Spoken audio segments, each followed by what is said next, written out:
Here at the Cookout Summer Shootout with the winningest driver in NASCAR history, Kyle Busch.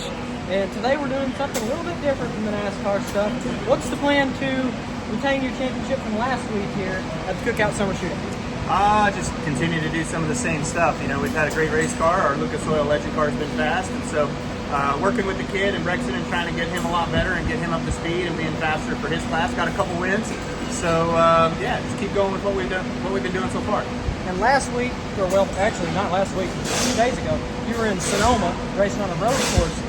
Does it mess with you, kind of trying to go from road course racing to full-on stock cars with legend cars today? No, I mean, I think that's what makes race car drivers good, right? Having the ability to be versatile and go back and forth all the time and run the Legends cars, run a late model, run the NASCAR cars. I loved it when I had the days of being able to go run in the Truck Series, the Xfinity Series, and the Cup Series all on the same weekend, the same track. So, here, just trying to put it all together. And speaking of, you've done so much stuff over the years. What are some of your favorite memories of being a NASCAR driver?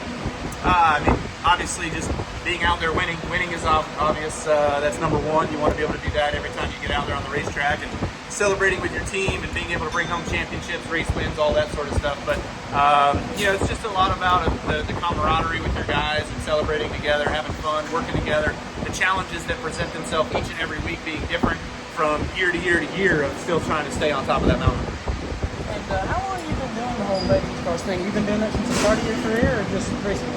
Yeah, when I was a kid, I was 13 years old. I got started in the Legends cars, and then I missed about 20 years of doing anything in the Legends cars, and now that Brexton's back in them, I'm getting myself back into them and just kind of figuring it out and what they drive like today versus what they drove like back then.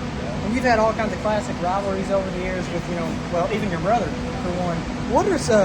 Has that kind of taught you to become the great driver you are now in NASCAR, or, were you always going to be this guy?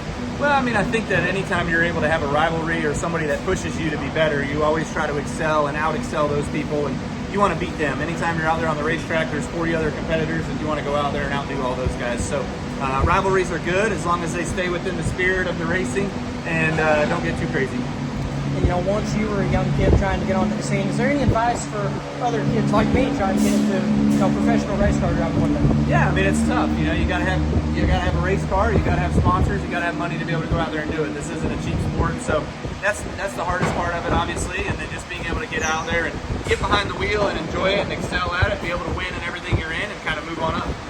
And overall, every class you've driven in, every car, what is your absolute favorite one to drive, just with the driving standard? I would say the super late model cars are always my favorite. You should start racing those when you're 16, and that's where I started in 16 years old after the Legends cars, and I still enjoy running the super late models to today. We get a good chance of being able to do those every once in a while. Ran a couple races a few weeks ago, so it was fun.